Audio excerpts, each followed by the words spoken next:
नमस्कार, yes news महाराष्ट्रामध्ये आपल्या सर्वांचे स्वागत। छत्रपती शिवाजी महाराजांचा पुतळा उभा करायचा विलासराव शिंदे साहेबांच्या वेळेपासून आपण ठरवलं। त्याची समिती झाली, त्याला गती मिळाली आणि आता पुतळा करण्याची भूमिका जवळपास पूर्ण झाली। समितीचे निर्णय झाले। कोणीतरी येऊन एकदम अचानक फायबर ग्लासचा पुतळा बसवला।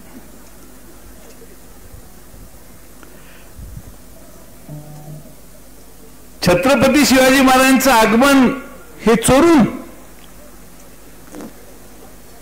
अरे ही छत्रपती शिवाजी महाराजांची भूमिका आहे। आगमन चोरून कसं? त्यांनी या पदस्पर्शाने पुनीत, त्यांच्या पदस्पर्शाने पुनीत झालेल्या भूमीमध्ये छत्रपती शिवाजी महाराजांचं आगमन गुपचूप, आणि तेही फायबरच्या पुतळ्यानं। आम्ही सगळ्यांनी निर्णय घेतला, पंचधातूतला छत्रपती शिवाजी महाराजांच्या अश्वारूढ पुतळा असला पाहिजे। त्याच्यावर प्रचंड काम केलं। आज तो पुतळा मिरजेला तयार झाला। अतिशय उत्तम सुंदर पुतळा उभा राहिला।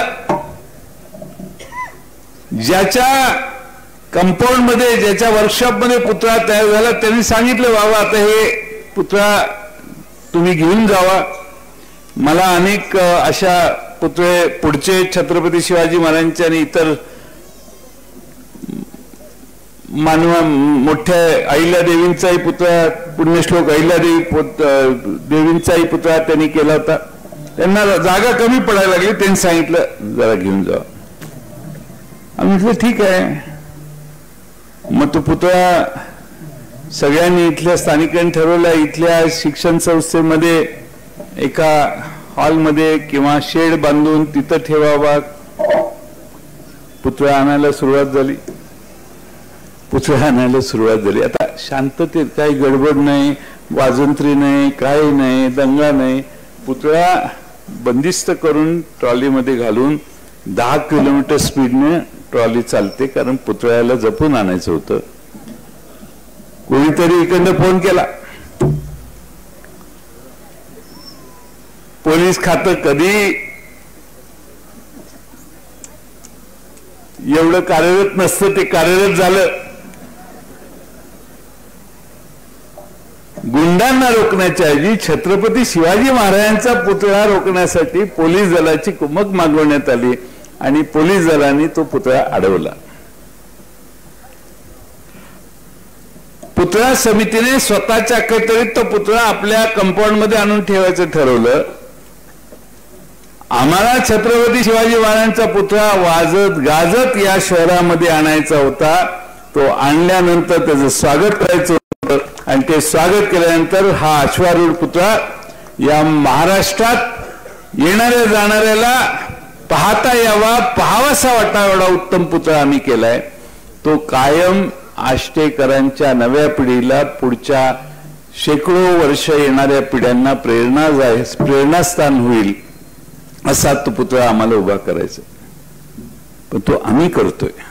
आम्ही म्हणजे आष्ट्यातली जनता। आष्ट्यातल्या जनतेने एखादं स्वप्न बघितलं पुतळा उभारणीचं, तर त्याला सरकारचा बडगा वापरून आडकाठी, मला माहिती आहे परवानग्या घ्याव्या लागतात, बाकीच्या गोष्टी कराव्या लागतात, पण ते लावण्यासाठी छत्रपती शिवाजी महाराजांच्या पुतळ्याचा प्रवास अतिशय खाजगी पद्धतीने शांततेत आणून गावाच्या बाहेर एका संस्थेत ठेवायचा, आणि मग नंतर ज्यावेळी सगळ्या परवानग्या होतील त्यावेळी त्याची मिरवणुकीनं त्यांचा अश्वारूढ पुतळा बसवायचा ही भूमिका असताना, या शहरातल्या काही नतदृष्टांनी छत्रपती शिवाजी महाराजांचा पुतळा देखील परत न्यायला सरकारी यंत्रणेचा वापर केला। कुणी केला तुम्ही समजून जा। आणि म्हणून अशा पद्धतीच्या प्रवृत्तीच्या विरोधात छत्रपती शिवाजी महाराजांनी 12 बलुतेदारांना एकत्रित केलं, सगळ्यांना संघटित केलं आणि महाराष्ट्रात स्वराज्य आणण्याचा प्रयत्न केलं, काम केलं, जे पूर्ण देशभर वाढलं। अशा महान छत्रपती शिवाजी महाराजांच्या पुतळ्याला देखील हे आडकाठी करू शकतात। तुमच्या विकासाला किती आडकाठी करतील याचा जरा विचार करा। तुमची साथ आमची. यस न्यूज महाराष्ट्र चॅनलला लाईक करा व सबस्क्राईब करायला विसरू नका.